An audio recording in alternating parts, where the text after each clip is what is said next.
One-man game.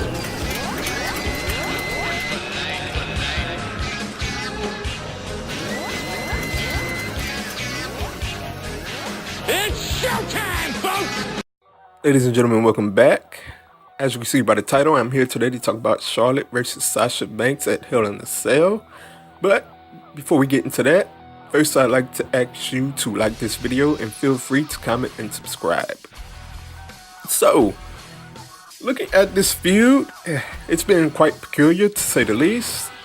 For one, there's been a tad bit too many matches for my sake. If they would have saved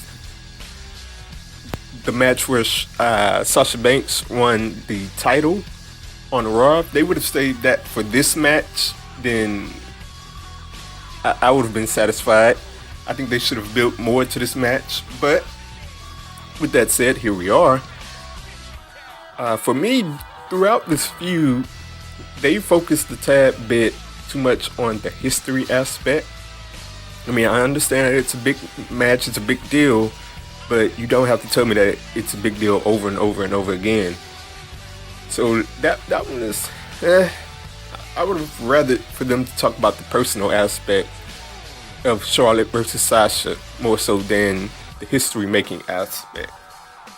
But looking at last Monday night, the promo with Charlotte, Sasha, and Mick Foley, it was decent at best. I mean, Sasha stumbled a couple of times, but that's okay. Nobody's perfect. Charlotte kept smirking throughout the entire promo, which is something that I didn't really care for. Didn't really care for. And Mick Foley seemed to be the person that was the only one that was going to put over the brutality of the match. And while he did that, he took up a lot of time, and more importantly, he actually got the crowd on his side more so than he did getting the crowd on Sasha and Charlotte's side.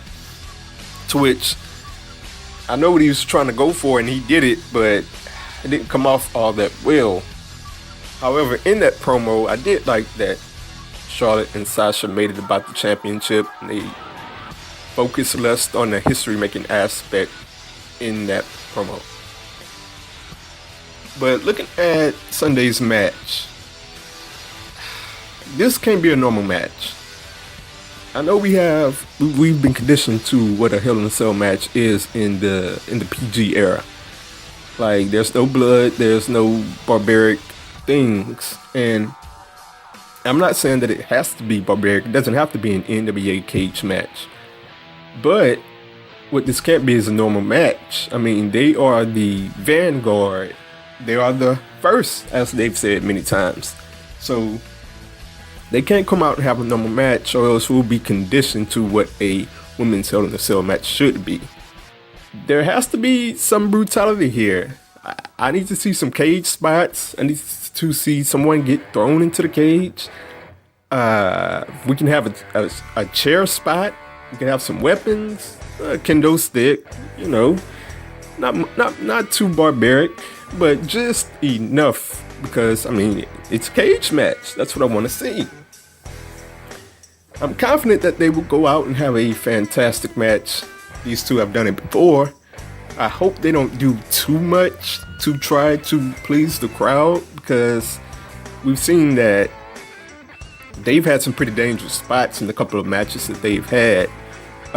Sasha really hurt her back at SummerSlam, and Charlotte did a moonsault on the floor, and I think it was the match that they just had on Raw, to which it did not connect, and I thought she was seriously injured.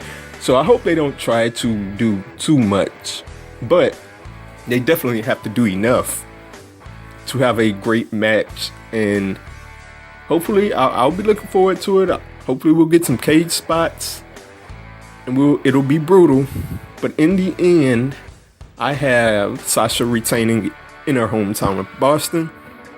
I think this feud will carry on, and maybe Bayley will get thrown into it for next month, but Sasha will retain in this match.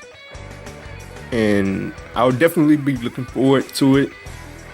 And hopefully, I think it could be the best match on the card, to be honest. That is it and that is all. Once again, feel free to like, comment, and subscribe. And also feel free to follow me on Twitter at SwissArmy94, as I will definitely be live tweeting this Sunday about Hell in a Cell.